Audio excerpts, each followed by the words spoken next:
Hello everyone. I've been pretty busy playing the Marathon Alpha, and I streamed just about all 80 or so hours over on Twitch. Bungie is going to be doing drops and code giveaways over there, so I thought I would establish a presence on Twitch so I can get more codes and stuff for you guys next time that's available. My primary goal with the alpha was to get through all of the narrative content that was available, as I love the world of Marathon. This meant completing all of the priority contracts, which offered the mainline story beats, and exploring the maps that we had available to us. I was honestly surprised with how much they revealed, and there are some major implications that indicate how the larger narrative may unfold, and this was all given through only half of the factions that will be available at launch.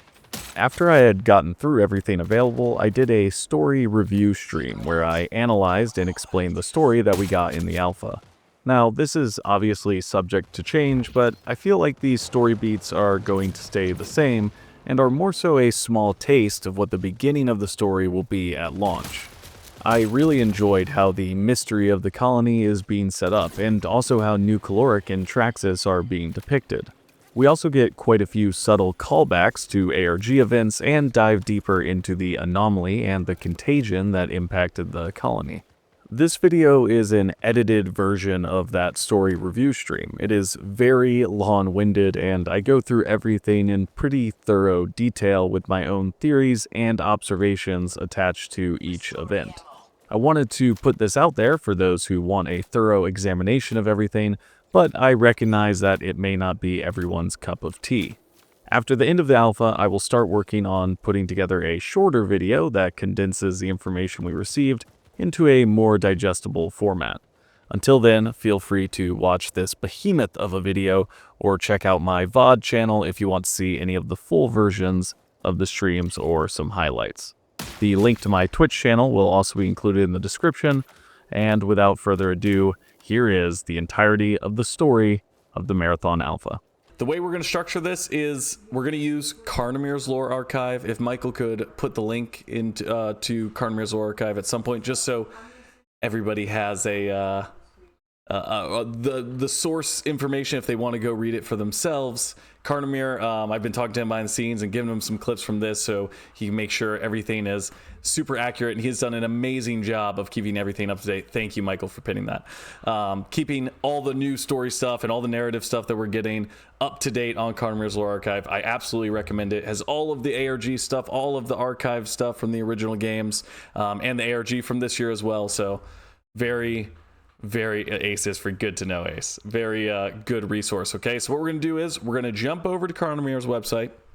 I'll just give you guys a glimpse of here. Wait, here, let me make sure we're here. Okay, this is what it looks like. So just for a little reference, when you come here to look at it for yourselves, okay, you click here. Now the timeline's still in progress, but they're kind of trying to include the new dates as well for reference. And then season 0 would be the 2023 ARG. So here you can see the letters, the memoranda. I believe technically this includes the 2025 ARG stuff right now, so those aren't separated. So season 0, I guess, is everything that came prior to the alpha. But you can see all of the stuff that we got. Okay, so here's the Rage Terminal, and it's laid out down here, and it even has a directory for you.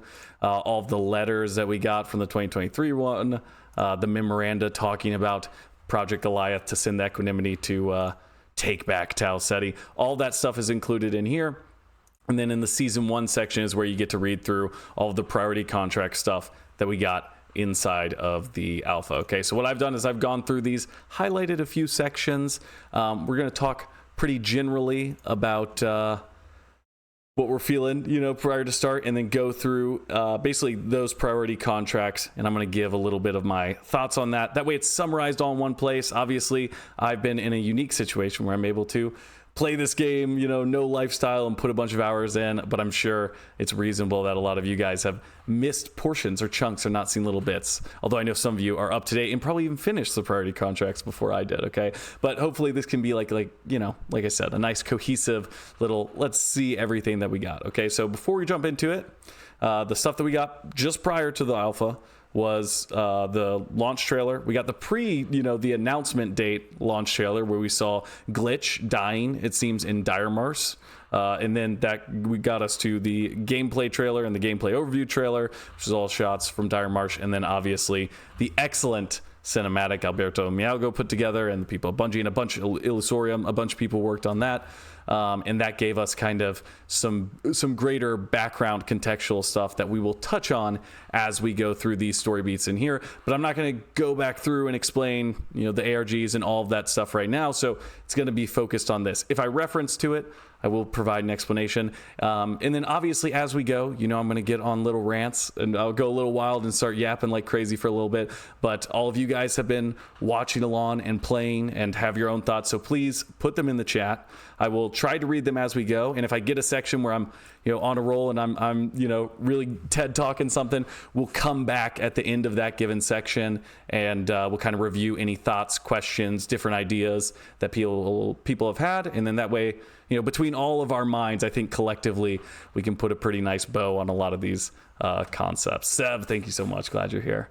We're going to start with Oni, and Oni is the representative for CyberAcme. So CyberAcme was kind of introduced as the tutorial faction that's just reintroducing us, in their words, to being a runner on Tau Ceti, because our last run we sustained some damage, which we'll read here in a second. All right, so CyberAcme didn't have a lot of narrative content inside the alpha itself, really just an introduction into how the contract system is going to work. My assumption is going to be that since they have a pretty vast upgrade component to their tree, that we will end up getting some priority contracts from them later down the line. But in this one, our primary two factions or mega corporations that we got to interact with were Nucaloric and Traxus, but we didn't get access to them until we completed the Oni stuff, okay, or the CyberAcme stuff. Now, Oni is the AI, presumably, that we saw in the cinematic, who was talking to Glitch and Void and doing those interviews, asking about their lucky charm, maybe I'm thinking cereal right now. Maybe that's not the exact term that they use, but asking if they recognize the photo, doing that kind of pre-evaluation before the runner was deployed to make sure their systems were operating appropriately. So Oni sets us up. All right, so let's just read these a little bit. I highlight the parts I want to talk about. We'll go through those. And like I said, generally not a ton to glean from this in terms of the story beats that they're presenting in the alpha, but some contextual information I think is interesting. Okay, so Greetings Runner is your onboard navigational intelligence. That's what Oni means, in case you missed it. If you prefer, so I guess you could call her onboard navigational intelligence, CyberAcme's dedicated AI guide. We are currently communicating through a direct neural interface. Now, this is something that I had said on stream and I wasn't entirely sure of, right? Because Oni is communicating with us while we're on Tau Ceti. When you first load in, right, you're zapped down, you're on Tau Ceti 4, you get a line from Oni. Sometimes it's, hey, you're going to do great out there. Sometimes it's, you're rats in a cage eating the corpse of your loved ancestors. Some sort of crazy pseudo rampant poetry that she is spouting towards us. And she, things get a little corrupted and lower AI rampancy by putting them in spider bots to assault people. So sometimes she's helpful, sometimes she's saying a little bit of off-color things, okay? But that is the voice. So when we're on the planet, we're on Tau Ceti 4 running, that's who we're hearing. And the way she's communicating with us is this direct neural interface. So it's not necessarily that she's planet side with us, but our biomata are directly linked to her, assumedly through CyberAcme systems, right? Which CyberAcme in the original games, they made the OS or the operating systems for the computers on board the Marathon, and now they're back in this reboot, remake, reimagining, whatever you want to call it. It's still kicking around and still very relevant within the computer world, arguably the Microsoft of the Marathon universe, potentially. Okay, but it is a good point here that it's not that Oni is necessarily planet side with us, but she's just communicating with us via a neural interface. And just to kind of go a little bit further with that line of thinking, these kind of rampant thoughts and expressions that we hear her muttering as we come in and out of runs seems to indicate that even though she's not directly located planet side, like assumedly her AI servers and data are stored elsewhere, even just experiencing Tau Ceti 4 through the runners seems to be impacting her thought processes, her ability to operate effectively without having these rampant moments, which we'll learn about when we're talking about the Nucaloric quest line, which introduce us to the contagion, the virus that's affecting people and AI. Okay, your shell sustained unusual durability damage during your last run. I thought this was, like I said, a bit far-flung right here, but what if this last run that Oni references in this intro was the cinematic, that prior exposure to maybe this emotional kind of connection to that music that they were listening to, indicating this kind of runner rampancy concept that I've talked about before. Obviously, we do see Glitch take quite a beating, and also it seems like they're engaging in some stuff that's a little bit outside the norm for these cybernetic mercenaries. A little emotional. Void is not pulling the trigger on her. It seems like there's something deeper to that interaction.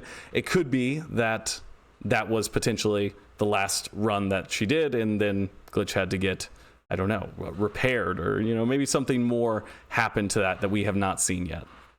Congratulations, you reached the final step of your reorientation. Just further reiterating the fact that, like, listen, you've been here running for some amount of time, but there was something that went wrong, okay? And that now you had to be reoriented and taught how to run again, almost like how AI within the Strauss memo from, here, let's do this, boop, boop, boop. We got the Strauss memo in the ARG, UESC letters right here. Given enough time, the learning system will grow in complexity beyond its original design parameters. This is how rampancy occurs. This ever-increasing complexity is expressed as aberrant behavior. Not corrected, this aberrant behavior will develop into what is commonly referred to as rampancy. All modern AI are constructed following a very specific and rigorous design methodology. Different manufacturers have different methodologies, but they were all put together with the same goal in mind, to allow for the ability to precisely predict when AI will reach its capacity for useful growth. Typically a year out from SMR, there will be recognizable cues to inform one of its approach, a digital tick, if you will, kind of like what we're seeing in Oni. Depending on the class of AI and the equipment at hand, recompiling may take anywhere from several hours from several days. This is why the members of every family suite have staggered inception dates, as it allows for single members to be taken offline and recompiled while keeping the rest of the suite functional. Okay, so this recompiling is what they do to AI to, once they start to notice behaviors that are going to lead to rampancy, they take them back down, recompile them. It's what we see Gaius kind of alluding to what he is doing to prevent those tendencies from popping up in himself later on in what we saw. Okay, we're coming down here. Oh yeah, and then I must now draw your attention to the considerable financial investment your replacement shells represent. $1 trillion. I thought that was interesting. Obviously, one of the things they were hinting at in the cinematic as well. Martinism will be the new way of life in 2890. It seems like it. And it is like that in 2025. It'll last. Rocco, how's it going? Oh, thank you so much. I appreciate you, Nori. Or Chublaka. It popped up for a second. Okay, I just thought this was an interesting comeback. Thank you. Interesting callback to what we saw in that cinematic, and obviously this kind of relationship between the mega corporations, AI, whoever's controlling this process of dishing out these shells. This is not some sort of equitable situation where each party is equal. Thank you so much, D. I appreciate you. This is a situation where the runners themselves are kind of at the mercy of the people who are housing their consciousness and whether or not they can afford wage slavery, for sure, to the masks. Thank you, Soviet. Well said. And then down here on the final one, when we've completed all the SciAc quests, well, the baseline for successful runner exfiltration is approximately 33%. I thought this was interesting because I believe they said it was 37% on Dire Marsh, right? After we got the stats back from Bungie. And then congratulations, runner. You've completed your CyberAcme orientation and have proven yourself fully functional. 2 mega corporations have requested access to a partition of your neural interface. Okay. So one, referring to them as mega corporations does kind of plant them within the universe as being very self-aware as to what they are. Maybe the corporations on themselves, but the the entities, the people within this universe understand that these are corporations that have grown beyond the scope of probably what we could imagine right now, albeit I do see a future where maybe something like Amazon might have some stake on Mars or something, so maybe not too far-fetched. Also, requested access to a partition of your neural interface. Now, once again, not a computer guy or computer professional, but when I think of partitions, I think of divisions or things that have been divided into separate parts. Okay, one of the questions that we've talked about while we're playing the alpha itself is, how are we working in this idea that there's so many glitches? Like, Glitch has a backstory that's given in her little runner description, which we'll go through later. She has a personality. Like, each one of these characters inside of the cinematic display traits that are unique to themselves. We see certain movements and mannerisms that, it's not that they're just like completely soulless entities inhabiting these synthetic forms. There is some level of differentiating factors in their personalities and how they interact and behave, right? And I think this language here is very telling, because in universe, a partition of your neural interface makes it sound to me like these consciousness or your sentience, or you as you are uploaded into this digital registry, is genuinely being cloned and separated for use in various different ways. So from a lore perspective, we could say that this explains the situation of multiple glitches running around in Tau Ceti. Now, why are they not recognizing each other? Why is that not something that the runners are concerned with? Maybe they are. Maybe they are, and we haven't seen that facet of it, yes. And in the cinematic, for example, we're seeing them all run into separate iterations of each other, and they all are basically suffering a death, except for Thief and Lifeline, right? Or who we suspect is Lifeline. Mr. Forkman, glad to have you.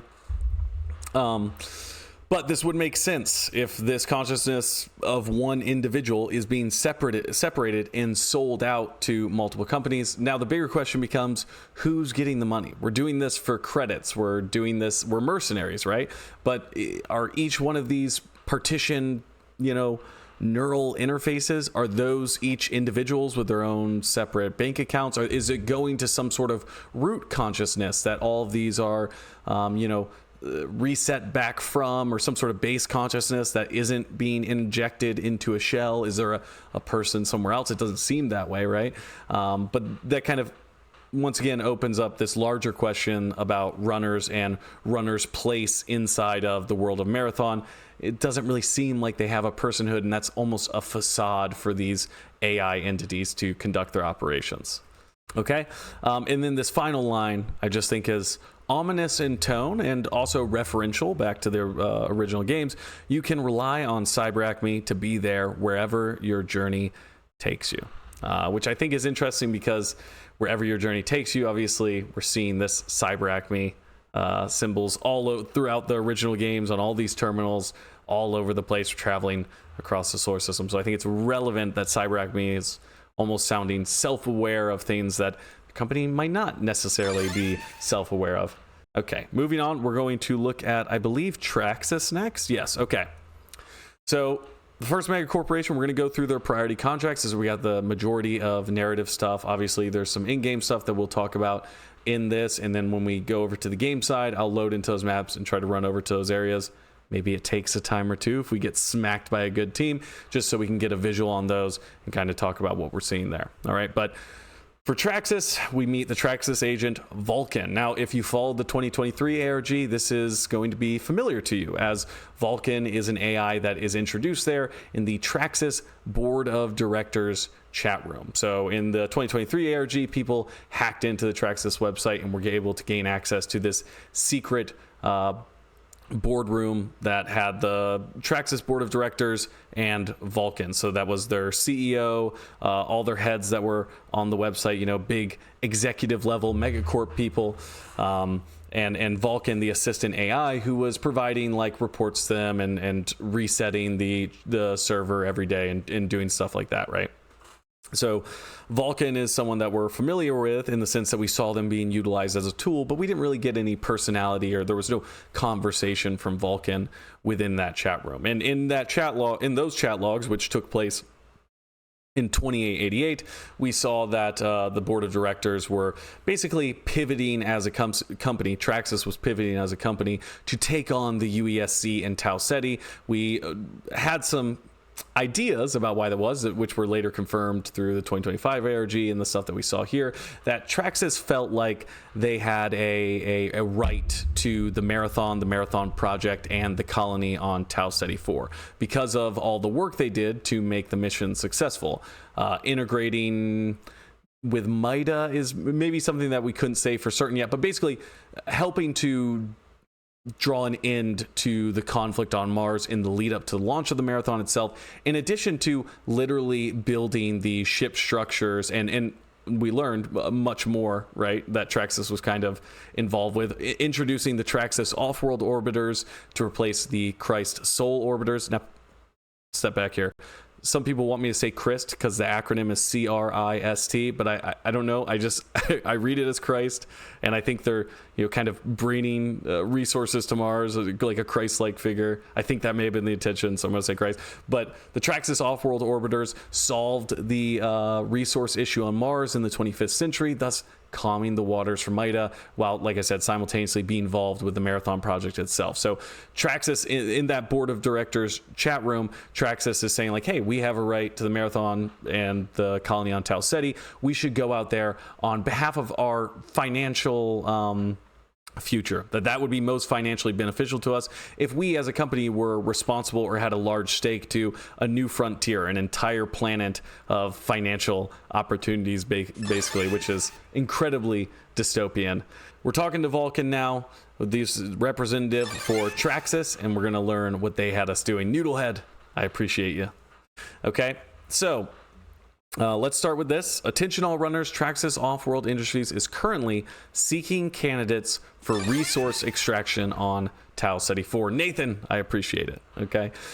So I think that the resource extraction component of it is very relevant because it represents the starting point for what we see of Traxus inside of the alpha versus the ending point. There's a level of growth in the direction they want to take the company. And here at the beginning, they are solely focused on these financial investments and gaining resources, very business-minded approach. And as they learn more throughout the priority contracts that we get to play through, that tone eventually shifts, okay? And we're going to see that change as we go through these contracts. And then at the end here of this initial interaction with Vulcan, we get, please note, applicants will not be considered Traxus employees. And I just want to point that out because we get some very, very cool identifiers from Traxus, and going through those ranks will definitely be a feat of strength, I think, when the full game launches. Okay, so the first missions that they have us going through. Thank you so much, Pie Boys. I appreciate you.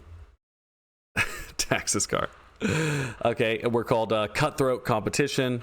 Another kind of indicator about how they perceive the UESC as a competitor in the marketplace. Okay, first I want to read this sentence here. The Unified Earth Space Council shipping manifest you acquired indicates abundant resources remaining on Tau Ceti 4. As the UESC is our direct competitor, their interest in these resources is a threat to our bottom line. Physical retaliation between corporate and government signatories is limited by the Corporate Nonviolence Treaty. I think this Corporate Nonviolence Treaty is interesting because we're talking about specific treaties, events, moments. I think, oh man, is this going to be something that they come back to at a later point? Like what is the, or I guess from what conflict did the Corporate Nonviolence Treaty stem from? If we're looking at a handful of situations and we're kind of trying to intertwine a lot of the ideas from the original games into these games, Traxus, the AI, going rampant on Mars, related to Traxus, the company. We could see a situation where the Battleroids, right, when the asteroid governments were fighting, the Battleroids were born out of that, was Sekiguchi or Traxus involved with the creation of those? And is that where the Corporate Nonviolence Treaty came from, that corporations aren't going to compete with government entities? Although we will get some language later that makes it seem like potentially the UESC, the Unified Earth Space Council itself, isn't viewed, at least by Traxus, as a government as much as they are a competing corporation, okay? And then we get assigned you are a non-corporate asset, our first little classification, which we'll get another one in the very next one. or maybe non-corporate asset is below classification. It's fair to say. Battleroids indeed. Jake's talking weird again. Okay. So we go on. UESC presence on Tau Ceti 4 is detrimental to Traxus corporate KPIs. Eliminate UESC operatives, improve market conditions. Just doing straight murder behind corporate jargon, which is one of the very fun things that we get throughout the Traxus stuff. And then after we go there and we eliminate UESC operatives, refusing to say kill, murder, violence, right? For your efforts, you have been recorded in our temporary asset database and classified as compliant. Okay, so we've now gained the status of compliant. No hop. I appreciate you. Thank you so much. Which, like I said, as we go through these contracts, we'll get to advance our rank within Traxus. Okay. Here at the bottom, once we get to the end of the cutthroat competition, to understand the scope of opportunity, Traxus requests that you complete a thorough survey of both colony materials and USC supply drops. Still focused on materials, assets, supply drops, literal financial and logistical elements that could increase revenue, as opposed to the greater mystery of what's going on here. And then we get to go into equitable distribution, the next part of the priority contracts. Traxus has confirmed receipt of your intelligence report. So now we've given them some information, we've done things for them, but we require more information for our annual financial forecast. So now they're kind of starting to get the first hints of Traxus picking up that maybe something is going on that's bigger here than the sum of their parts, the pure financial quest to make mega corporate bigger, right? Okay, we keep going. We shoot down some UESC transport drones. The UESC communications you intercepted indicate a desire to contain natural resources from Tau Ceti 4. First kind of indication that they're catching on to UESC operations to handle whatever the anomaly or contagion is. And also we don't have a full understanding as to what is going on the planet, or at least Traxus at least doesn't have full understanding. We will know. This is not the first time the UESC has withheld information to maintain unethical advantage. I just wanted to point out here that for Traxus to call the UESC unethical is very, very funny when we get a evil megacorp who is conducting violence on a government. Okay, naturally the UESC will not share any of their findings willingly. To enable independent study requires samples of natural materials. Okay, so like I said, as we go on, they're slowly catching on that there's a bigger thing here occurring. They're going to start looking into it while also having us continue to conduct violence against the UESC and steal resources, right? Okay, so we hit some TADs. Pie Boys, oh, thank you so much for the subscription. I appreciate it, Pie Boys. Thank you. Okay, so we hit some TADs, we got the signal towers, we activated them, did some damage. I know that was a pretty rough contract. I feel like Cry, maybe Ace, a few of us were there for a while, I feel like. Thank you for your efforts in combating UESC presence on Tau Ceti 4. Our market analysts report that the UESC stock price has dropped 0.005%. I just think this is another great indicator of how dystopian this universe is, that all this violence is being conducted for what is, very clearly small, insignificant price drops in the grand scheme of things. And then also, I think as we kind of continue with Traxus, like with a lot of like hitman stories or espionage films, you see this kind of like trivialization of violence. And there is kind of like interesting messaging within Marathon that I still have that in my thought cabinet. I'm still working on kind of what maybe the larger sentiment is there, but to turn violence into something that largely has no perceived consequence, right? That your consciousness gets zapped out of you, you go to a new body or new shell, whatever. But also kind of maybe what we're seeing within the runners themselves or some of the mental, the memory issues and stuff like that might be a consequence of the non-physical result of being involved in this kind of violence against other people or not people or people who are in not people bodies. But I think it's just relevant to point out. And then also our status in our temporary asset database was upgraded to preferred. So we've now reached the preferred class, which sounds less like a status that you would give to a mercenary working for you, and more like something you would get if you flew on an airline for an extended period of time. Please recall that the UESC is not an enemy of Traxus, but merely a competitor. Healthy competition is essential to productive economy.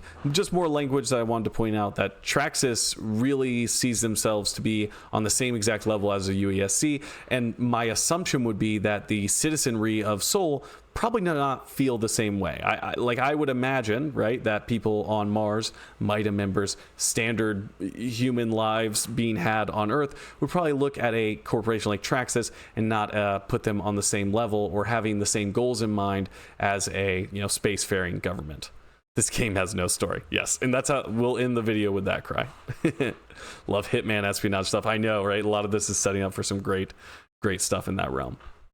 Okay, I want to come down here. This was a return on investment, which I believe is the second to last priority chain of contracts that we got. So we encourage ambition in its workers, search the colony for locked containers, salvage high-value items was the goal that we had. Upon completing that, we got this. Your activities planet side have a destabilizing effect on UESC operations. Their costly fixation on colony history presents a unique opportunity for us to compromise their financial targets. So now, once again, we're hinting at this thing where it's like Traxus is right on the edge. If they just go one more, what's the meme picture of the guy who's digging in the cave? And it's like, oh, if he just kept digging a little bit more, he would have hit all the diamonds kind of thing. They're like right there. They're like, okay, clearly we're, peppering the UESC, assaulting them, stealing their stuff. But it seems like they're more so focused on just, where do we go here? Stable effect, the costly and unique opportunity for us. Yeah, so instead of focusing on what Traxus is doing to them financially with resources or violence, they're focusing on containing the colony itself, looking into the quarantine information that's occurring here, trying to figure out what happened. And Traxus is right on the verge of being like, okay, wait, maybe we should look into that. Maybe we're in the run here. But with that financial their financial targets in the sights, they can't help but pull the trigger on that avenue of approach. Okay, so we keep increased violence on Tau Ceti 4 destabilized, we do more violence for them, and we get additionally, our strategists desire insight on internal UESC communications, intercept their broadcasts, and deliver your findings. Okay, so now they finally said, all right, you know what? UESC is not responding in the way that we would as a corporation if our assets were being tampered with. Let's try to figure out what's going on behind the scenes here, okay? So in the next quest, we go to AI uplink. We go on top of these kind of wires, beams that are hanging in between. Thank you so much, Beetle. I appreciate you. We go to these wires that are in between kind of the tunnel entrance that's in the middle of the field and the main building that's kind of on AI uplink.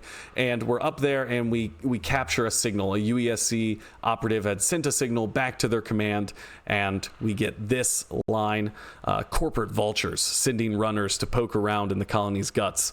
The hell with command. Activate the Gaius protocol. We can't let this stuff fall into the wrong hands. Okay, so a few things. I was on top of AI up. Like, okay, we know that this is coming from a UESC operative. All right. The voice. This message was really cool. Cry. Very cool. Now the voice was pretty gruff, pretty bulky. If in my head I was picturing, if you guys have ever played Deus Ex. Who's the big, or maybe Cyberpunk would be better, Atom Smasher. I'm picturing like an Atom Smasher type guy with the gruff voice. But what I will say is that we have only ever seen one UESC runner. That is the Blue Fork Man himself. There's a potential that, since that's the only UESC runner that we've ever put eyes on, love Adam Jensen. Yeah, absolutely. There's a potential that maybe this UESC operative was our Blue Fork runner from the initial trailer. Just a thought. So we know that this is UESC comms, and clearly the UESC is recognizing, all right, these mega corporations are, Blue Forkman is my brother. Okay, well, good to know, Mr. Forkman. You should give him a seat at the table at Nucaloric. The UESC is identifying that corporate vultures like Traxus are trying to interfere with their operations. They don't even know what they're getting their hands in, and don't really care, because most of this is focused on financial gain. First gamer cat, no. So these are the priority contracts that we got from inside of the alpha. He's dead, unfortunately. Damn it. Now I want to play Deus Ex. Hey, go for it. It's always good. Okay. Okay, so we have this message being sent up there. They're aware that the corporations are trying to focus on the financial avenue of this, and they're also seemingly aware that that's going to conflict with what the UESC is doing, which the UESC seems to be containing whatever the anomaly and the contagion is. We can't let this stuff fall into the wrong hands. So two avenues of thinking here. It could be some sort of technology. It could be some sort of understanding about the anomaly itself. It could be one of the active contagion stuff that we get in the Nucaloric contract line, or it could be an artifact, which is kind of what they had talked about in the original Vidoc. Artifacts could be something that we see on the Marathon map we haven't seen, and maybe that is tied to the anomaly as well. So perhaps that is what they are referring to here. Okay, and also of note, this is the only kind of direct piece of communication, I believe, that we hear from the UESC in the entirety of the alpha. All right, your recent combat data is provoking debate among our biotech analysts. The UESC is taking unprecedented measures to preserve colony relics of dubious value rather than focusing on quantitative resource extraction. All right, Traxus, you're getting there. You're almost there. Maybe there's something more important here than resource extraction. Our financial models cannot explain their interest in a handful of ex-colonists. Now, these ex-colonists that they're referring to, I believe, are potentially some we haven't seen, but Dr. Son, who is the in the Nucaloric quest line, we find her body on the south side of Data Wall in Perimeter. Maybe south side's the wrong way to describe it, but right near Holler, where you cut through that kind of cliff that comes right up to the edge of Data Wall to get to the center section of Data Wall where the take nests are in that lock room pushing up towards station. We find her with some glorious chanterelle type mushrooms glowing out of her body, or growing out of her body, not glowing out of her body, growing out of her body.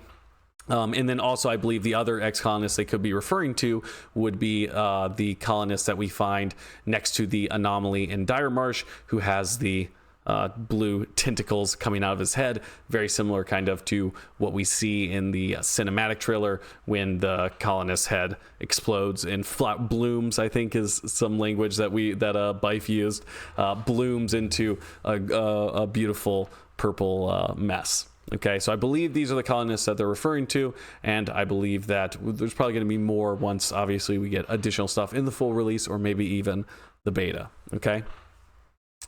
Dubious value obviously refers to the fact that these items would not be valuable if you're not fully aware of the anomaly and the contagion and the history of what occurred over the past 100 years, and we're solely focused on finances.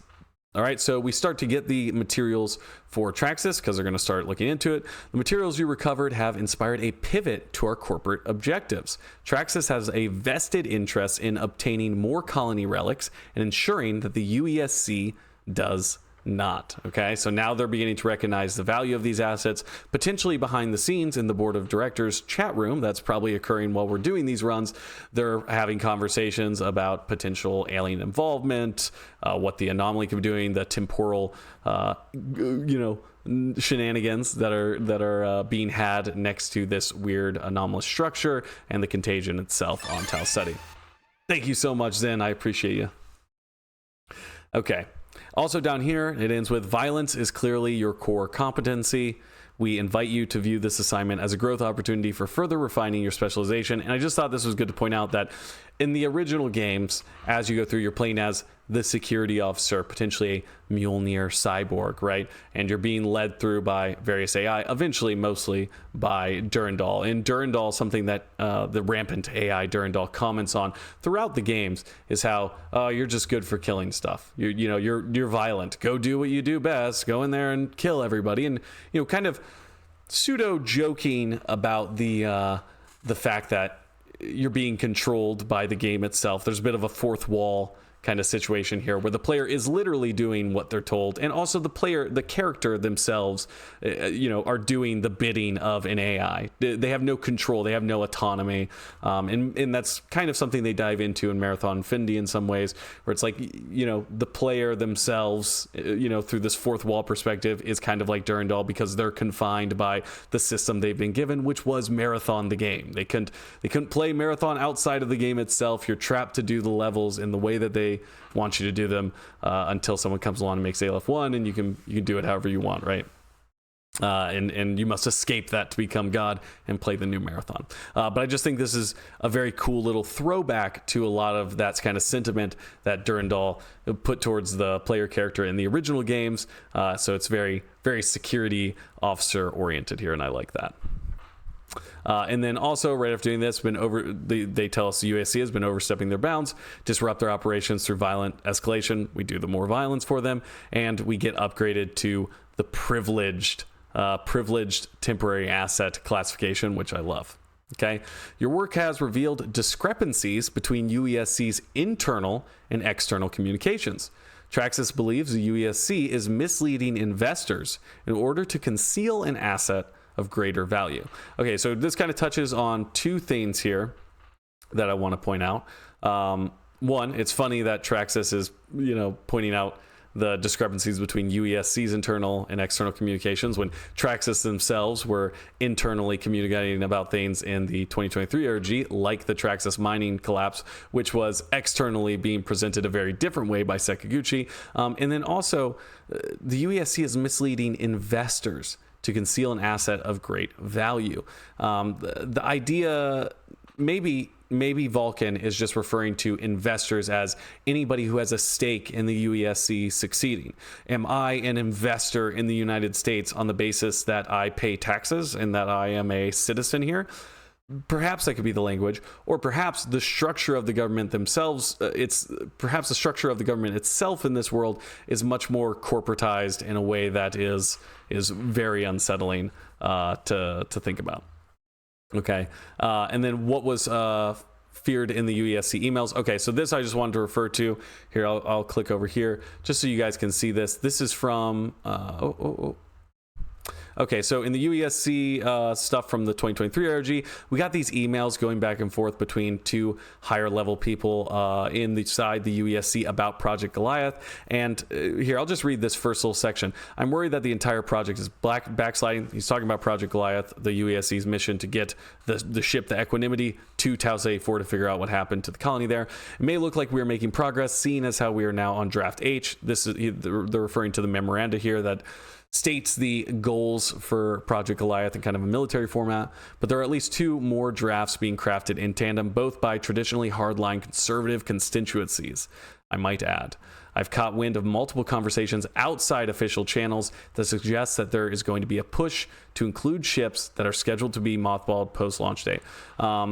It goes into it a little bit deeper here, and they even talk about the Warhawks, I think is the word that they use. But the UESC has been worried, and these emails are 2795, so 98 years prior to the events that we're playing through in the game.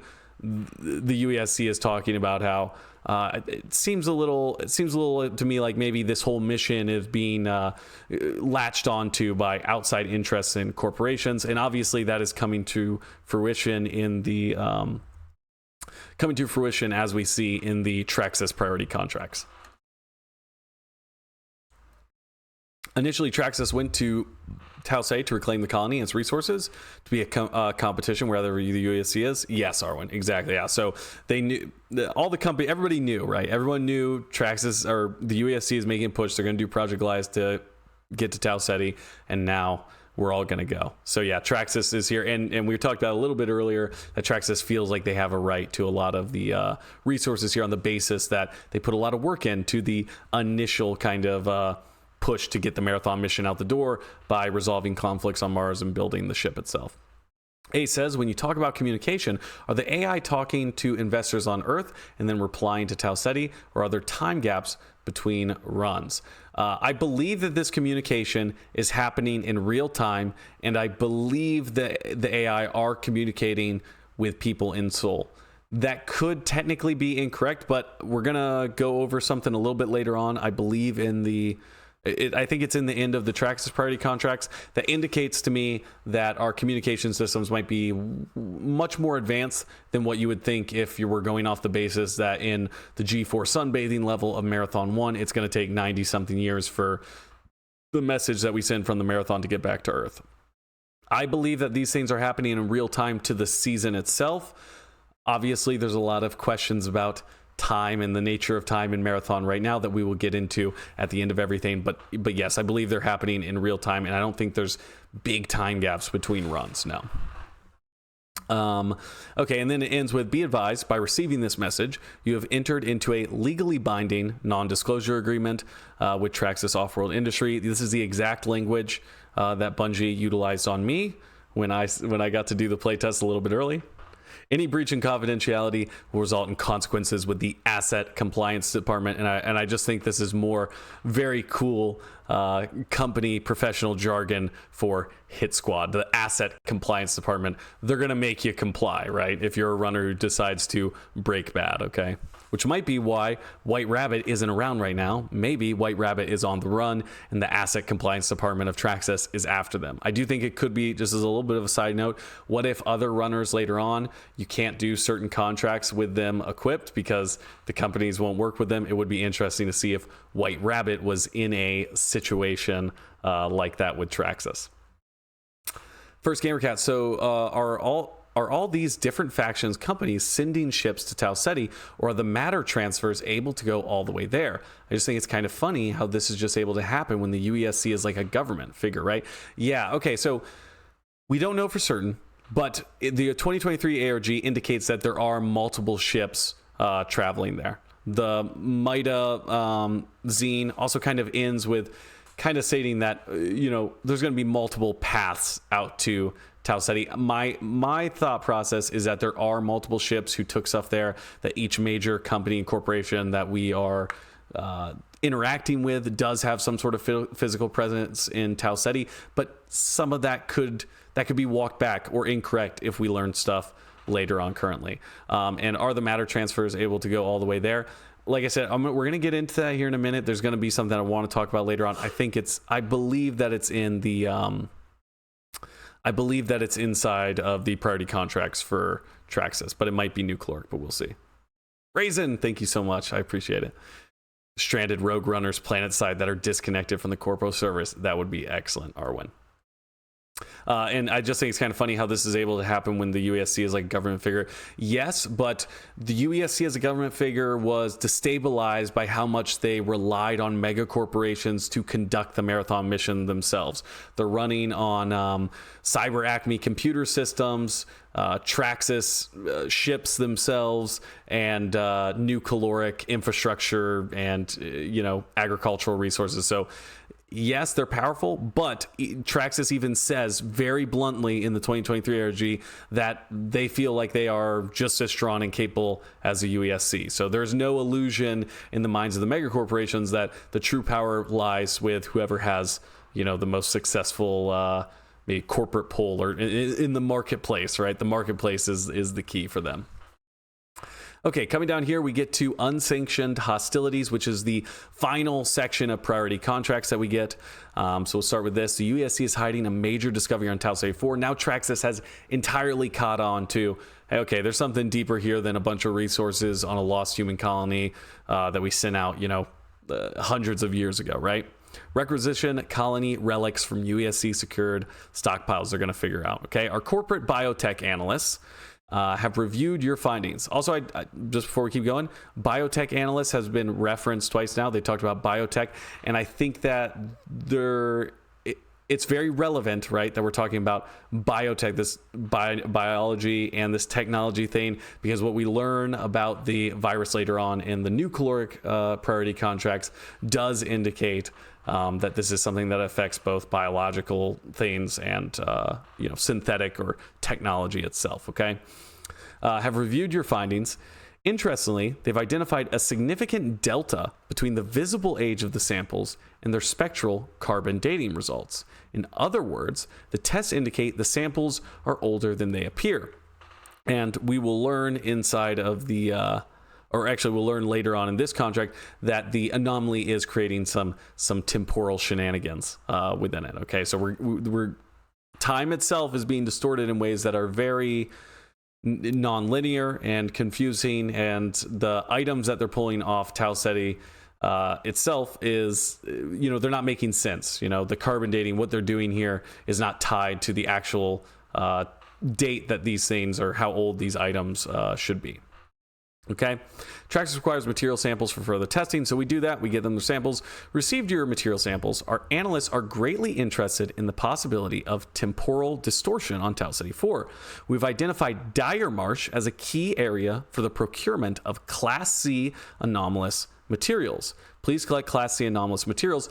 Definition pending from Dire Marsh. Obviously, if you've played Dire Marsh, a huge anomaly, this structure that is this pinkish oil spill looking wall cuts through the middle of it. Okay, we're going to learn more about that when we get recording here in a second, but gravity is kind of halted there. Things are frozen floating in the air.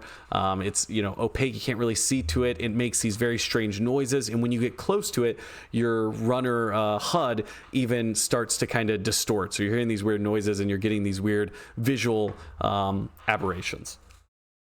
All right, so we've now called this Class C anomalous material, which is, I believe, a gold material. I'll probably, in the video version of this, put a picture of the gold material. I believe it's called, some sort of anomalous material, right? That's kind of has alloy properties maybe and biological properties. And I believe that that's what they're referring to generally in here.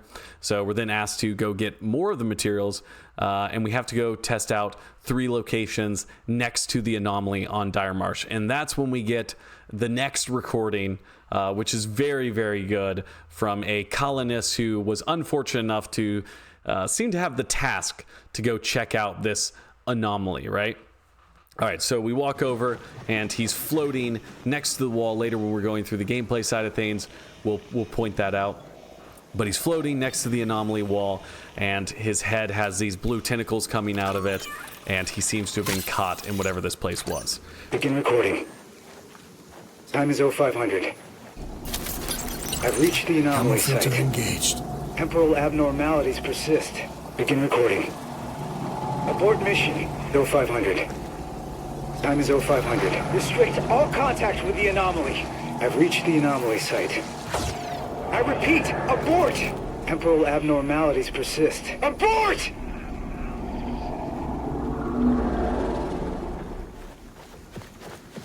So the recording itself that we are gathering, right, was recorded in a non-linear order.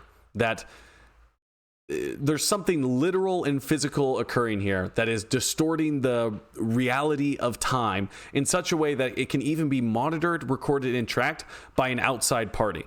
So that outside recording device was able to record in order the experience of the individual inside the anomaly, but that individual is not experiencing time in this linear fashion while they're exposed to it. Your investigations have revealed groundbreaking temporal aberrations. This is after we deliver the news back to Traxus after we looked into the anomaly, linked to what the colonists refer to as the anomaly.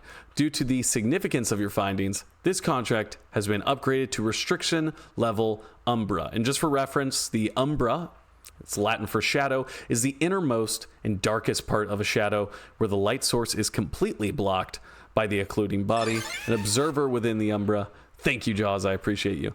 An observer within the Umbra experiences a total occultation. So this is the darkest of the dark ops. This is Black Ops 6 level top secret information. This is now Umbra stuff. Of the highest importance, we're talking about alien time distortion, technology that for a corporation would represent potentially infinite revenue. If you have the ability to displace time, think about the financial gains that you could make. Okay. Normally, Umbra contracts are outside the clearance level of a privileged asset. However, there is no qualified asset available for this contract. I want to point out here, where's White Rabbit? White Rabbit, we know, was operating with Traxus in the 2023 ARG. We get the Traxus board of directors chat room once again that talks about hiring White Rabbit, Brill, and Patch to do the job that we see them doing in the initial trailer where they snipe the UESC Blue Fork runner. Rest in peace, Blue Fork. And this kind of saying White Rabbit is gone, no longer working with Traxus, it seems, because you would think that if White Rabbit was planetside conducting that operation very early on in May of 2893, that by this point, potentially what we would be seeing here in September of 2893 would be she would still be involved with, and be available to take on contracts like that. But for some reason, White Rabbit is missing. I think there might be some really cool narrative stuff involved with that. Authorization was granted for us to take part in this. Informants alerted Traxus to the presence of an elite UESC unit on Tau Ceti 4. Obtain that unit's data core. Possibly this informant could be one of the UESC assets that are inside the Rage terminal. So we got an HR section, I believe, of the UESC Rage terminal inside of the ARG that just happened this year. And we got a list of names. Bernard Strauss was in there. There were a few other ones I think people had tried when they were trying to do the UESC login and stuff like this.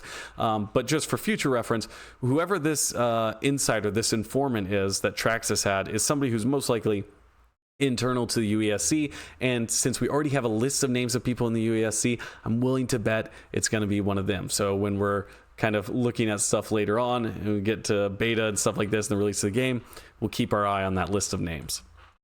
All right, so we do that. We take out this elite UESC unit and we get the stuff from them, and we give it back to Traxus.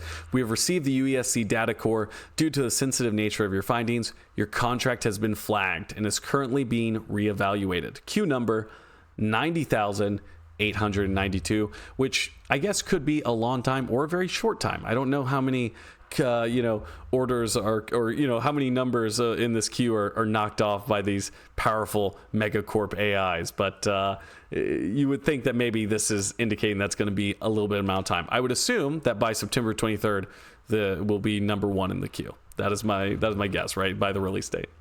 Your involvement in this contract has been suspended. The sensitivity of your finding on Tau Ceti 4 prompted significant internal restructuring and quarterly goals realignment. It is funny that they're kind of, now that they've terminated us, even though we went from a place where we saw that they were very focused on the financial elements of this to them discovering that there's a larger situation occurring here that has to do with time travel and aliens and contagion. They kind of let us in. We were in this Umbra class, and now we're kind of on the backside. They're giving us all this information, and then now we're back to, okay, wait, you flew a little too close to the sun, and we're just looking at our quarterly goals realignment. So we'll do this. So yeah, now that we're on the outside of things and our access has been revoked, we're just focusing on our quarterly goals realignment, right? Standard procedure in the event of a suspension requires the deployment of our asset redaction committee, asset redaction committee, also another word for hit squad, I believe. So maybe we got some Traxus baddies coming for us. But due to your satisfactory record and after numerous discussions, luckily with the board, I successfully argued to retain your services. So Vulcan has saved us. Vulcan is a friend to us runners, at least for now. Your status in the temporary asset database has been set to undefined. Undefined, thank you for that. We appreciate you, the one and only undefined here in the chat. That's what we get set to. We will contact you during the next fiscal cycle, and I believe the next fiscal cycle will be the beta, which is what this beautiful red arrow is pointing to. Not my beautiful, lovely shirt that my wife got me, although I do think it is very nice. All right, so that takes us to the end of what we got from Traxus. Obviously, I think that, as I said many times, I think that what they're setting up here is that Traxus is moving from this position of a company who is kind of entering this maybe with less knowledge than we would have assumed. THC Smoothie, excellent name. Thank you for following. I appreciate you. Maybe a little bit less knowledge than what we previously would have assumed. I would have thought that maybe they had some more insider information, that if the UESC was already conducting operations that were more in line with gathering these anomalous materials, that Traxus themselves might actually already be ahead of that. But it seems like Vulcan, who we know is at the highest level of information based off their access to the board of directors exactly, isn't structuring their maneuvers around this idea. They're structuring it still around corporate gain and their financial investments and trying to gather resources. And what we discover here is that as they kind of catch on to the deeper stuff that might be occurring here at Tau Ceti 4, they're beginning to hone in on the potential revenue that could be drawn from these aliens and anomalous structures in temporal, abstraction. Okay. And so they're going to slowly shift to caring more about that. And their sinister, cold, professional jargon might be very daunting in the face of some of these very high concept and scary things that are actually occurring on Tau Ceti. And they intend to take full advantage of involving themselves with all of that. Okay. So we got to the end of Traxus. I think this is a good point. Does anybody have any thoughts? Anything you think I missed? Any other ideas? I would love to hear it. We'll give it a second just to make sure. What about Glitch's chest, September 9th, 3405? That is a very, very good point. So we understand that there's some time shenanigans occurring. I don't know if that is a red herring, if it means something else, if it's I believe, was it slashes or periods? It seems very much like a date format, right? Potentially, maybe the temporal distortions that are occurring here have sucked everybody who's come to Tau Ceti into it, and maybe everything that's happened and is going to happen on Tau Ceti is kind of occurring on top of each other in a very strange way. So I almost wonder if this might incorporate the events of the original trilogy into what's actively occurring, that what we see in game later on. It's hard to say. It feels so much like a date that it would be a kind of crazy rug pull for them to just say, actually, you're 500 years off of what you think you're doing right now. What if the AI are acting on their own, like they were given a directive and backed up directive based on what they found? Yes. Oh, I didn't see it must be in the Nucaloric one that we're going to go over next, but there is a reference to an FTL network that makes it seem like humanity has some sort of faster than light travel. Is that physical objects? Is it data? I don't know, but there is a reference to that inside of the priority contracts. So that could be how they're communicating. And it could be that it's a directive and a backup directive based on what they found. But just based off Vulcan saying that they're talking directly to board directors, although we have theorized in the past that the board of directors are just personality constructs of the AI Traxus for themselves, split up into different assets. So if that's the case, they could all just be on board. Arwood says the UESC on Tau Ceti are technologically behind the other corpse ray, since the equanimity looks like took like 100 years to arrive there. Well, assumedly, it seems like they all got there around the same time. I would assume that they're a little bit behind, and we kind of can confirm that based off the 2023 ARG, because we know that Traxus has access to the S-Class Biomata, and that Sakaguchi was actively hiding that from the UESC in their internal emails with Yoshido Tamura. But in terms of like it creating some sort of drastic time difference for them, it seems like all the ships are getting there around the same time, especially considering they're trying to resolve these same conflicts kind of on top of each other. Like Nucaloric is looking into the same time as Traxus is, seemingly the same time that UESC is, given what we heard about the Gaius protocol from the UESC operative. Corporate vultures sending runners to poke around the colony's guts. The hell with command, activate the Gaius protocol. We can't let this stuff into the wrong hands. All right, we're going to move on to the Nucaloric priority contracts next, which I have a little bit more to say about, as I love Gaius. Gaius is the AI agent that we get to speak with Nucaloric. He's proper and kind and human in a way that is very fun to me. And I appreciate a lot of his language as we go through Nucaloric contracts. Nucaloric, we'll see kind of here in a minute how they position themselves, but had a lot of kind of impact on the colony. It's printed on all the structures. They're making food. They're dealing with agriculture. They're dealing with, a lot of science that seems to push forward the survivability of the human race. So we'll learn about more as we go on. But we're going to start with our introduction that we get to Nucaloric. and AI is the perfect corporate puppet master of the show going on down on Tau Ceti 4. Very true, Soviet. Very true. I am Gaius, contacting you on behalf of Nucaloric Agricultural. You have crawled through the detritus of Tau Ceti. And so detritus, by definition, is just waste or debris of any kind. But I also think that it's interesting that in biology, detritus is organic matter made up of the decomposing remains of organisms and plants and also feces. Detritus usually hosts communities of microorganisms that colonize and decompose it. Gaius, throughout a lot of the interactions that we have with them, utilize this kind of double speak, where they're using language in this really specific way, to where I think it can have this dual meaning, where they're both talking about literally this is now trash on the planet because it's just wasted and deteriorated structures, but also, they're focused on the agriculture and the biological aspects of Tau Ceti itself. And this is literally decomposing remains of an organism in the larger sense that a colony is an organism with a bunch of different moving parts that try to achieve a goal. And it hosts communities of microorganisms organisms that colonize and decompose it. I think this is just a very poetic kind of thing, and he does a lot of language like this that I tried to pick out of here just to point out.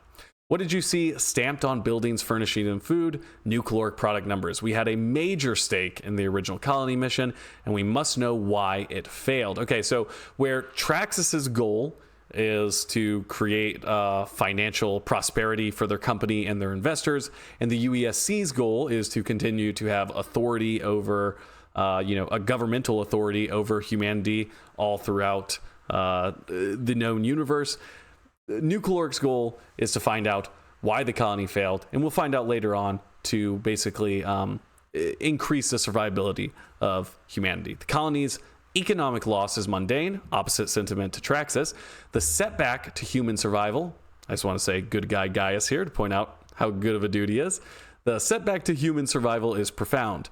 Begin by investigating the mundane, the colony's first major expansion. And this sees us going into Perimeter. And so this does give us a kind of historical context to Perimeter itself. Obviously, the name Perimeter makes it sound like it's on the very outskirts of the colonized area on Tau Ceti 4, and here it's directly called the colony's first major expansion, which is kind of why maybe it's a little bit offset and removed from other structures, and we can't see as much off in the distance, except a few of those large balloon pillars that we see going up to the sky, which seem like some sort of connectivity to what's in orbit, maybe, or potentially weather balloons, some sort of advanced monitoring system for the atmosphere on the super Earth.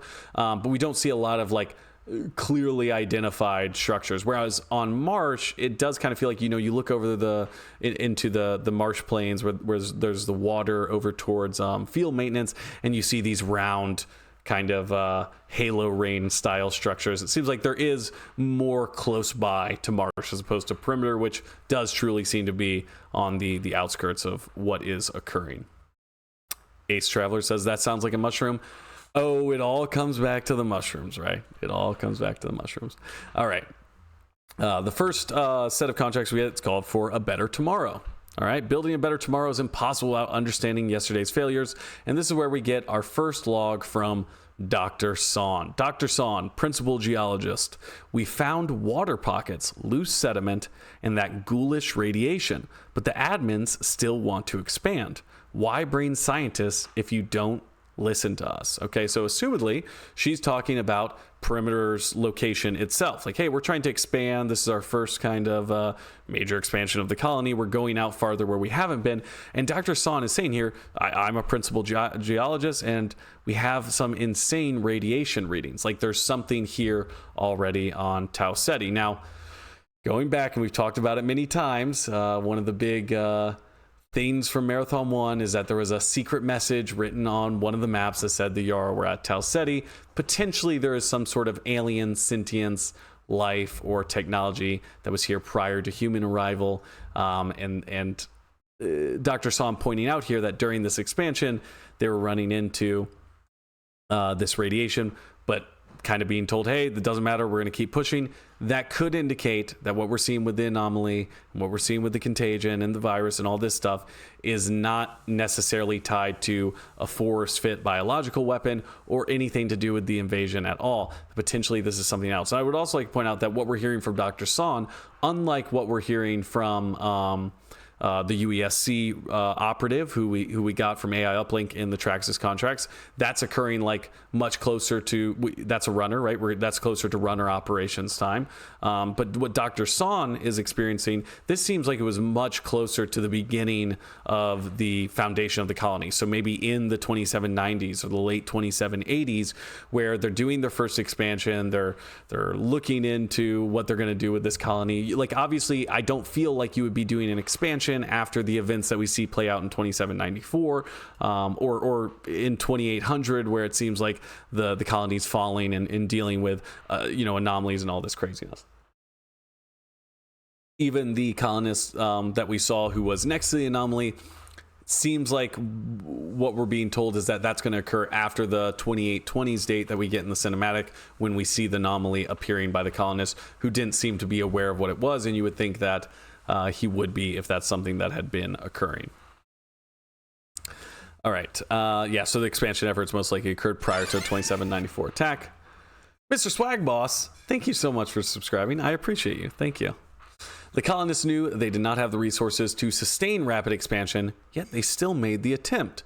Humanity's reach ever extends its grasp. And I just want to say here, this is good AI poetry and an early sign of rampancy, possibly, from the effects of Tau Ceti 4. We see that his language is pretty consistent, and this could be a personality thing. But as we keep going, we'll see that Gaius will talk more in kind of this metaphor. He's not making as many direct statements as he is like, and grasp is a word that comes up as well. He's like kind of referring to a more metaphorical idea that humanity is trying to achieve something.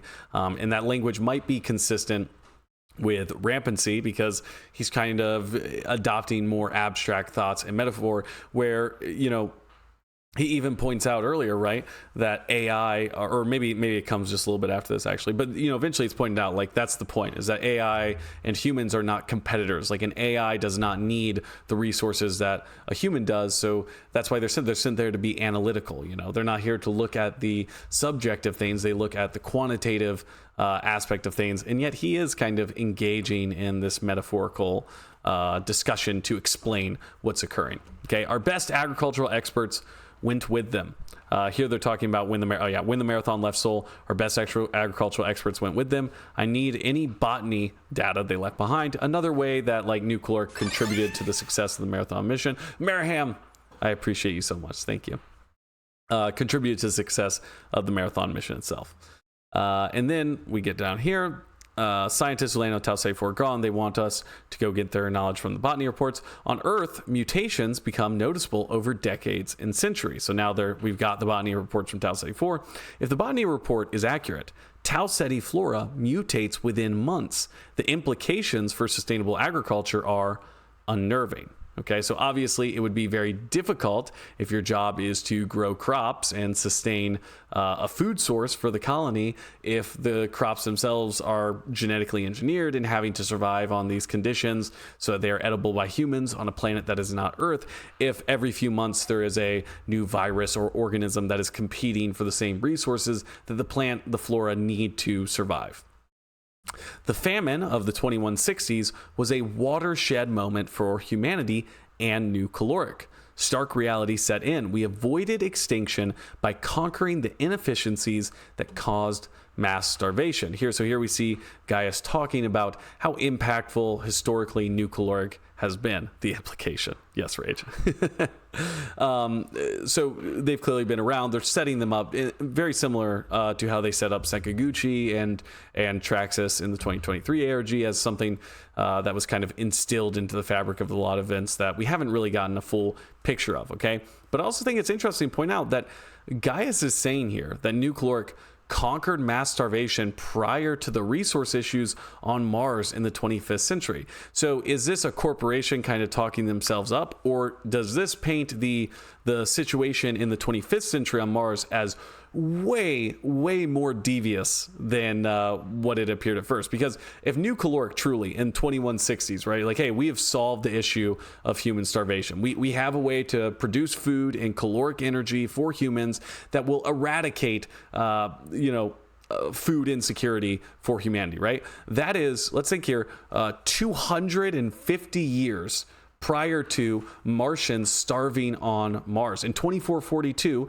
the Mizraim massacre occurred. The Mizraim massacre was at a food bank. It was at, they're handing out resources to starving Martians because people did not have enough resources on Mars to survive. So for Nucaloric to say that, they were able to kind of conquer the inefficiencies that caused mass starvation, 250 years earlier, it kind of makes it seem like the starvation on Mars was intentional or just truly a lack of caring about the individuals there at all, which really paints the UESC in a very, very bad light, especially because if you're, establishing colonies, you kind of have a duty to ensure their success in many regards, right? Be liberal with what you consider edible. I just thought this was a funny line as we go through the colony to find edible items. All right, the next set of contracts we got were called A Survivable Future. We're going to piece together what remains of weather and crop yield data, cross-reference that with growing conditions of edible fungi. Always comes back to the fungi. A contagion in the food supply might explain the colony's collapse. Then we get some more data, locate the colony support AI's automated logs, and we give that to Nucaloric. And Gaius tells us that the logs show troubling evidence of systemic AI failure. We sent AI with the colonists, as I was talking about earlier, specifically as a safety net. Minds immune to biological stressors. Artificial intelligence does not eat, it does not starve, does not compete with humans for survival resources. Yet, the support AI deteriorated just like the colonists. They vanished as inexplicably as the colonists did. So now we're learning that there is this contagion. There is something occurring here. In Traxus, we're learning about the anomaly. Eventually, we're going to learn about how these things are intertwined, right? Okay. But right now we're pointing out that the AI and humans failed. And the reason why they were paired up to conduct the mission of colonizing this structure is because they could work in tandem without impeding on each other's needs generally. Okay. Next, we were told to access AI metadata to ascertain the extent of their corruption. We give that back to Nucaloric. We learned that the colony mission was woefully underprepared from Gaius's perspective, given the difficulties they've experienced. Tau Ceti 4 had gravity, atmosphere, and growing conditions for Earth-based life. If even this colony failed, then the stars elude humanity's grasp for now. More poetry, speaking in metaphor. I just think it's interesting to point out, especially because later on we're going to see Gaius recompiling themselves or re-establishing their matrix and experiencing some things that hint that they might be having early stage rampancy as well. Then Gaius lets us know that while you're on the surface, conduct a small experiment on the mega Centoniani or we can say it, Cetonii, which is the the scientific name for the ticks. I think I will stick with ticks for now. Okay. Then they have us go and destroy some drones because why not? They're Megacorp. They hate it. And okay, this is the next important line that we get from Gaius. I concede Traxus's improvements to FTL infrastructure, but data still travels better than tissue. So humanity does have some sort of FTL travel, but with limitations. What is the communication time frame with Sol? Okay, so this is a pretty big piece of information that we're getting here, because one of the larger questions from the 2023 ARG was, hey, it's 2795. How did the UESC know? Thank you so much, Scarab. I appreciate you. How did the UESC know that the colony was already in such a state that they'd send a additional mission out there at this point when, once again, on G4 sunbathing, we're sending a message that isn't going to get to Sol for 90-something years, okay? So the FTL advancements in data or individuals or physical things could explain that. Okay, if we had some sort of receptive communication technology that would allow us to reach out and get that message significantly faster, it would make sense that the UESC would have this information. And the fact that that's tied to Traxus networks would also explain how they had like a pretty good idea that this push out to Tau Ceti was going to occur potentially back then to prep for these operations. Okay, I do think, as we were talking about in the chat earlier, and Ace and someone else was referencing it, it does seem like data travels faster, but it doesn't seem to me like the consciousness of the runners are stored in Sol. It seems like they are here. I mean, we're getting this even in the cinematic. We're seeing them kind of on board this structure that feels like a ship. You know, I think it's in orbit of Tau Ceti. Also, their shells are physically teleporting from planet side to a ship. It seems that's what my expectation is. That's what I believe. But this does, like, because we don't know the exact specifications of this technology, there could be a lot more at play here than we would suspect. And the 2023 OG did talk about a faster route to Tau Ceti was going to become available. So potentially that could be these FTL shenanigans in a much more substantial physical form or a ship itself. Next, they had us find the equipment among abandoned laboratories, exfil with it intact. Okay, as they took stock of the facts, and the colonists and their support AI showed this mental deterioration before vanishing. Okay, Tau Ceti's flora and fauna exhibit rapid mutation compared to their Earth counterparts. Finally, a novel contagion reduced the colony's food supply. Tidy's explanation treats this contagion as the root cause for other failures. However, a contagion that could affect so many species, not to mention AI, defies known biology. Obviously here, SFIT are an unknown biology at the intersection of organic and synthetic life. So with the knowledge of the fungal 4 from Marathon 2 that was a concept that was going to be included in there, but it ultimately wasn't. It was a virus that was intertwined with a fungal life form from Lahuan, and it would infect and turn the 4 into these fungal zombies. That was not included. Eventually, that concept became the Flood. Robert McLeese, I believe, worked on that in Halo. Perhaps that's not exactly how it happened, but very similar kind of ideas appearing over there, with Robert McLeese being the kind of main guy in between both. Svit Black Plague. Yes, Sussel Toes. Exactly. All right. We keep giving Gaius some information here. I just want to point out, it says the UESC discovered an active contagion sample from the colony era. And I think it's interesting to note here, how are they defining the colony era? Assumedly, the UESC, has more access or better access to the colony's systems and data that is stored here. Does that colony era encompass from when they got there in the late, are we talking like everything prior to 2794 while the Marathon was in Tau Ceti? Right? We're talking late 2700s. Are we talking about everything from late 2700s to 2826, where assumedly our kind of last colony stuff cuts off as the anomaly takes over, encompasses, and everybody disappears? What is this colony era? Now, Gaius is kind of saying it to us like, yeah, the colony era, right? So maybe it's just colloquial. Maybe this is like something that's commonly known across people. Maybe it's like, oh, the colony era from like when the Marathon was supposed to get here till now, since the colony has been created.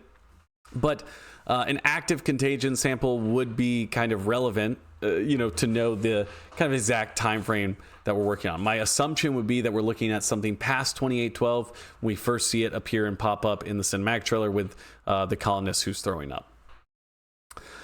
We get a more potent sample of the contagion. We give it to Gaius, and he appreciates our diligence. The contagion sample does not affect species from Earth and Tau Ceti. The contagion sample does affect species from Earth and Tau Ceti. For Tau Ceti organisms, the contagion accelerates natural rates of mutations. For Earth organisms, the effects are wildly varied. So we finally learned that the contagion itself is what was causing these advanced mutations. It's not a consequence necessarily of life on Tau Ceti, that this is the natural rate of mutation for life generally here, but that this contagion that was introduced at some point, most likely after the colonists appear, or at least re-emerged or emerged for the first time after the colonists appeared, or humans popped up on Tau Ceti, is here, and it is having this effect, where for humans, it seems like maybe potentially we're getting sick, dying, going crazy. For AI, you know, they're experiencing rampancy,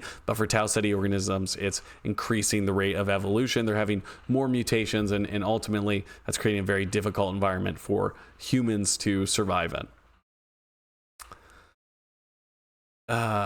In Marathon, it's the flood. Yeah, the flood with a PH. Thank you, Rage. All right. And then the phenomenon exceeds the bounds of known biology, but to paraphrase from literature, whoops, sorry guys. We'll go down here. I got a little crazy way of my finger wagging. But to paraphrase from literature, eliminate all other factors, and the one which remains must be the truth. It's a little bit of Might is Right. So we're talking late 1900s novel that kind of focuses on this kind of evil concept, right? That the strongest organisms or the strongest people are the ones who get to determine right and wrong based on the fact that they survived and the other party is not there to tell the truth. So I think Gaius is rightly pointing out here kind of the harsh nature of our reality, surviving on an alien planet, while simultaneously interweaving some more kind of poetic metaphor. Like I said, potentially indicating that he's entering into this melancholy phase of rampancy, or that first phase. Disabling Nucaloric heuristics, partitioning analysis matrix, Tau Ceti. Please be patient with slower processing times. Tau Ceti proves that digitized minds are not infallible, and I am no exception. I removed as many assumptions as possible and rebooted from a clean slate. Moving forward, we do not know whether the contagion persists on Tau Ceti. Organic sampling should provide the answer. And here, Gaius is, yes, resetting themselves as outlined by Strauss in that pre-launch letter that we read earlier. All right, so next we get committed to containment. So here we're going to learn about the colonists' mission to quarantine whatever this contagion was, this virus that was occurring throughout the colony and causing all of this loss of life, right? The inability to produce food, the viral effects, and obviously the AI were experiencing these things as well, okay? So we get our next message from Dr. Son when we find her body dead outside the data wall, laying with some glorious, like I said, chanterelles growing off her. She says, or her log says, "This is Dr. Son, dying far from home. I did it. I found it. Even if it found me later, you can colonize my blood and liquefy my bones, but I figured you out." Okay, so here we see Dr. Son directly talking about this contagion or the virus or the organism, right, that is causing all these issues on Tau Ceti. But she's not talking about it as like a life form, not in the same way that we would talk about a virus on Earth, like the flu, not in the same way that we would talk about black mold in the effect that it can have us, but almost as if it is a sentient creature that is causing this virus. Obviously, we know that the Sphit are involved here on Tau Ceti in some way. We know that there is an alien presence, and whatever this contagion is, whatever its origin is, it's being guided. It has a mission. It feels like they're implying that they are aware of what is occurring. And Dr. Son absolutely is a badass, Elster. Absolutely, Dr. Son's a badass. And one of the hardest lines, I think, in all of Marathon is, "You can colonize my blood and liquefy my bones, but I figured you out." And also, this indicates that if Dr. Son figured it out, it is possible to understand, and most likely, the answer is here. And we, too, will figure out what the hell is going on in Marathon. The scientist's body shows clear evidence of contagion, while its surroundings do not. This is not the blind grasping of simple life. Talking about grasping a lot here from Gaius, just pointing that out, because he continues to reiterate on this idea that humanity's goals are something that they're reaching out and grasping for. And I just think that's very relevant in terms of how he perceives humanity, and also how he perceives the goal of sustaining and continuing to elevate life. With a recalibrated analysis matrix, I conclude the contagion's behavior is intentional and directed, hostile. The colonists' erratic paranoia was justified. A few years too late to tell them since they're dead, but I'm sure they would love that. Okay, then we discover if the quarantine tips did any good. We get the information. We give it to Gaius. Quarantine measures slowed the contagion spread, but these failed when the medical AI was compromised. So now we had to go and see what was going on with the medical AI and see if they sent out a distress signal. They knew of their impending demise and they tried to reach out for help. The colonists did, but the signal was never sent. Okay, so the distress signal was only the first message. When we get that signal information back to Gaius, it tells us it was only the first message. Find any others and prioritize messages with scientific value. Even if the contagion is relatively dormant now, it could recur in the future. And I think it's important that he's saying relatively dormant because over top of the head of the scientist in the cinematic trailer, we see these white floating spores while he's throwing up. We see a lot of these spores all over the games coming from trees and bushes and fungus, especially. I think there's a really good one on top of AI Uplink that has these white spores just flowing out of it. And I think that's a really good example of how this contagion was maybe latching on to the flora, the fauna, the fungus inside of Tau Ceti and utilizing the natural world as its mechanism of delivery by any means possible. And then also on perimeter, we see that the colonists responded to this by wrapping up the trees in these big bags with this large forklift looking thing. We'll show that when we go through and we look at the in-game stuff. To kind of try to conceal and quarantine the infected trees. And obviously, Gaius is pointing out that this was directed. They meant to do it. The bag trees were simply quarantined. Yes, absolutely. Okay. So then we get the full contents of the report, the last message, and Gaius analyzes it. Facing imminent peril with limited resources, I expected the colonists to prioritize survival over science. They defied my expectations. Their scientists even isolated a potential contagion source. Find the source using any means at your disposal. No cost is too high. Find their sample and ensure it enters Nucaloric custody. Okay, so we go and we find the sample, and the sample was related to the anomaly. So now we know that the anomaly, this temporal, time manipulating physical structure that's defying the laws of physics, is tied to the contagion itself. And that means that the contagion and the anomaly are a living thing, some sort of organism or being controlled by an organism and directly doing what is occurring on the colony intentionally. Okay. The sample's metaspectrograph matches the energy field known as the anomaly. Conclusion: the anomaly is likely the root cause of the contagion. May have caused the breakdowns in the colony and AI, though that investigation is incomplete. Update analysis matrix, Tau Ceti, adjust physics constants. I find it taxing to rewrite my own mental substrate. Okay, I'm just gonna pause here. This is another thing where he's talking in this dual meaning, which I think is a little bit, it continues to get more and more advanced as we continue to go on. But the dual meaning of substrate, it can mean in electronics a wafer, also called a slice or substrate, a thin slice of a semiconductor, and then also in natural world, the surface or material on or from which an organism lives, grows, or obtains nourishment. Okay, so I think his language here is very intentional because the virus, the contagion, the anomaly is coming from something that is both biological and synthetic. Kind of like the runners, kind of like the Svit, in a way, kind of like the AI. The Hyman analog is an existential, the human analog is an existential crisis. So as he's describing what he's experiencing in this moment, trying to deal with the information he's just learned and how the company is going to respond to it as an existential crisis. And I think this very much so aligns with melancholia, which is the first stage of rampancy outlined in the original Marathon games. Gaius has now fully understood that the virus, the contagion here in Tau Ceti 4 has initiated this within him, and things are not looking good for us here in Tau Ceti. And then he ends with, even as a mercenary, you contributed to Nucaloric's mission and humanity's survival, which I think also just paints Nucaloric as being someone who's more lawful good, I think may have been put in the chat earlier for Gaius, okay? And as opposed to Traxus, who I remember at the end of Traxus priority contracts, what they told us is, hey, you got to go kick rocks. Like, this is too top secret. We don't trust you anymore. We'll put you in the queue. We'll get to you when we can. So I'm a big Nucaloric fan now. All right. that brings us to the end of all of the written kind of like raw story beats we've got. Next, we're going to jump into the game. We're going to look at the runners, their individual stuff. I'm just going to go through it, talk about a few rough ideas I have, and then we're going to jump into the maps. I'm just going to point out all the stuff that we talked about mostly. Try to write without dying, and do that. Okay, so first we're going to look at Locust.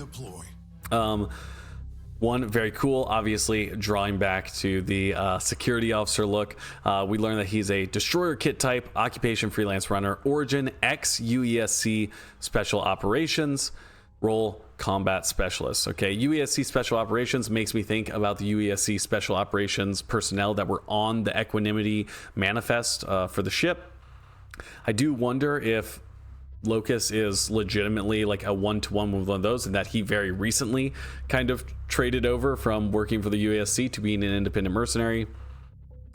It would be kind of cool maybe if the Fork Runner is later introduced as a runner. It would be cool if these two had some sort of lines back and forth or knew each other, some sort of history. And then also we get an excerpt from his UESC psyche eval subsect runner locust.file. And it says, war is brutal, be brutal, brutal is your nature, be you. You are unstoppable. Thank you so much, Royas. I appreciate you. You are unstoppable, don't stop, they are the enemy, make friends. Which I think paints a very cool, this is like a classic military, I feel like, kind of mindset where war is brutal, be brutal, but also, you're fighting for the people to the left and right of you as well. And you want to make friends and have buddies, a team player of sorts.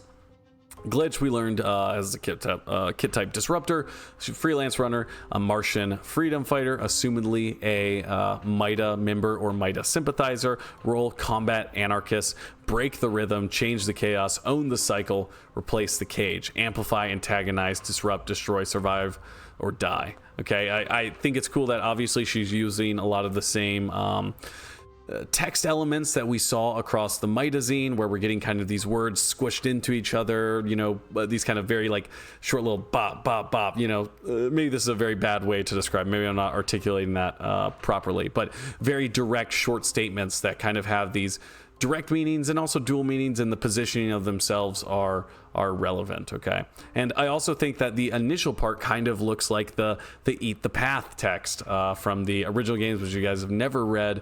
The path text from Marathon Infinity, definitely check it out. It is a real good brain bender. Elster says, these excerpts remind me of Glitch's whispered inner monologues from the cinematic. Yeah, absolutely, that's another good point. Don't think of anyone else, this is you. Yeah, see, the structure of these are very similar to her personality. And this is from her UESC psych eval, so that makes sense.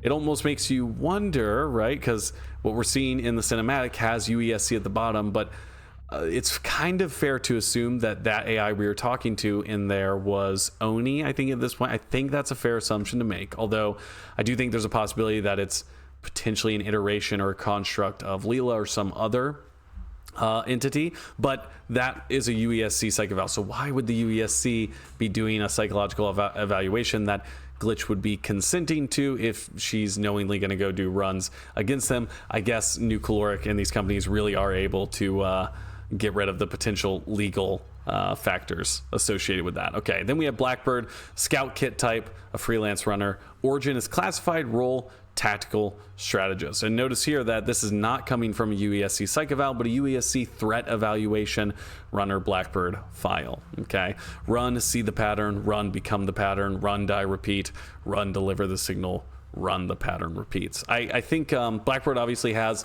the UESC stuff crossed out, and with her origin being classified, I do really think that maybe she's going to be tied to the Arachne faction, and that the Arachne faction might be a CIA or Black Operations intelligence component to the UESC, either operating outside of the kind of confines of their jurisdiction, pseudo illegally, or potentially well within it, but obviously maybe Blackbird no longer is a part of that and has a little bit of hate in her heart for the old UESC. Live, die, repeat. Yes, confirmed. Blackbird is Tom Cruise. Jumpy cursor is driving me nuts. Thank you so much, Pirate. I appreciate you. Thank you. Okay, and then lastly we have Void. Cycle continues. And the cycle continues. Okay, Void is stealth, freelance runner, also an unknown origin with the role of a shadow assassin. Now this is coming from a UESC Psych Eval. Thank you so much, Third Monarch. I appreciate you. This is also coming from a UESC Psych Eval, which we see Void sitting down for the Psych Eval in the cinematic, I believe, right? So it's also fair. That voice, I know, very good, very good. And then I saw a star fade, and the expanse did offer no sympathy until the last spark shines. These are my memories, us as blades, quiet past each synthetic pulse in search of dreams of peace. It feels so much so like this is text coming directly from Durandal when I read it. Obviously, I saw a star fade into and the expanse did offer. Feels like this, delusion of grandeur, this concept that Durandal has that he's going to escape the confines of his reality and become a god, that he's going to take this force ship and fly off into space and discover what's at the end of time and in the shadows that lie beyond the stars and do all these really grandiose things. Until the last spark shines, feels like when the last star dies out and the universe experiences their heat death, the moment before the closure of the universe that in the end of Marathon Infinity we get Durandal speaking about. These are to call them his memories makes it seem almost like he is literally recalling these scenes that Durandal experienced. And then also in search of dreams, obviously Durandal's dream to escape. The edgy poetry nerd, exactly. Void Durandal would be so lame, not gonna lie. It would be. Here's my thing: if they make Void, if Void truly is Durandal, and there's some sort of thing where AI have been partitioned into individual people, and that's what all of these runners are, it's gonna make a lot of the background on these people very confusing, right? Or entirely irrelevant that they even included it. But maybe it's not that, and maybe once again with the cinematic, one of the things that I'm kind of putting forth as potentially what's occurring is that Durandal is here on Tau Ceti and he's trying to interact with the runners and bring out some of these ideas that he found himself feeling and experiencing when he was going through his rampancy, since he kind of identifies with the plight of the runner as being these synthetic sentient creatures. He even recites Ozymandias. Maybe Void and Durandal has a Rasputin and Fellwinter type of connection. That's a good thought, Taco. But maybe he's not directly Durandal, but maybe he's being strongly influenced by Durandal. Durandal. See some parallels, but doubt that it's straight up Durandal. Yeah, absolutely. Because that would be it would be crazy. It would be crazy. More likely that I think the cat is Durandal. I would love Cat Durandal. So here we are at bioresearch. Searching for signs of human life. Survival metrics are unfavorable. Uh-oh. Survival metrics unfavorable, guys. Whoever bet, I'm sorry. Over here is the bioresearch lab. That's where we got some of the contagions samples that we gave to Gaius, that he was able to analyze and determine that they came from similar or were similar to the anomalous structure. All right, so this is the anomaly here. Seeing how it's cutting up, it's goes right in between the road. It obviously is defying gravity and its structure here, bursting pieces into the air. I believe over on this side is where we're going to see the colonists who... Oh no, we did get a third defrost. I'm going crazy. I'm losing my mind. Poor guy. Okay, so here are the AI cores that have been overrun with the fungus and mold. I think we might be able to get a better look down here. Oh yeah, okay, so you can see obviously a lot of fungal growth on these bad boys.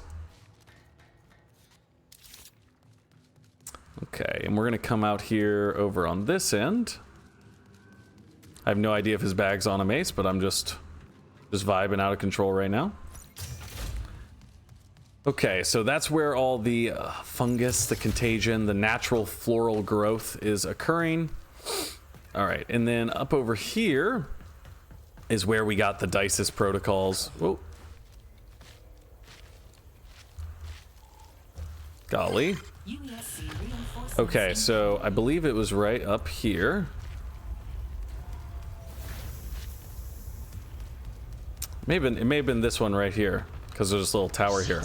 But this is where we intercepted the signal from the UESC. Oh. You can get a nice shot of those rings now if you want them. Oh, it's true. It's true. Oh, I got another storage drive here, and I'm good. I just have to exfil. Look at that. Beautiful. Okay, I got your last storage. Oh, never mind. You're good. Dude, the clouds. So, cries or anything you need? Yellow. It really does look like a glitch because of the... Oh, and here's the fungus on a plink. Look at that. Blowing these beautiful spores out. There's like a wind to it.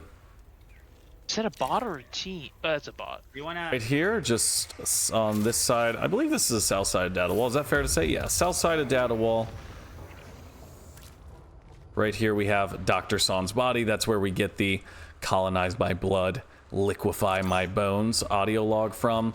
Obviously we have all these beautiful mushies growing out of her, and we can see directly out of her head. Something that is kind of like a consistent thing with the anomaly and the contagion, which we know stems from the anomaly by the end of the Nucaloric contracts, is that, you know, we see the anomaly pulling the head, the consciousness, the sentience into this blooming purple blue mess, right? Straight from their dome, their brain. All right, going over here, we see the ticks, lovely ticks. The Cetonionai, maybe, if I said that appropriately. Okay, and here, I believe right there we have our tree bagger, 3000. The vehicle which was used as quarantine to contain the infected trees that were putting these contagions into the air. So here we have some examples of the quarantine trees with the seals around them. Thank you so much, Foster? I can't read. Hold on one second. I'll check. And then this is the vehicle that seems to be doing it for the quarantine measures themselves with a very good famous Bora. Thank you so much. With a very good little seal method here with an exhaust pipe going out.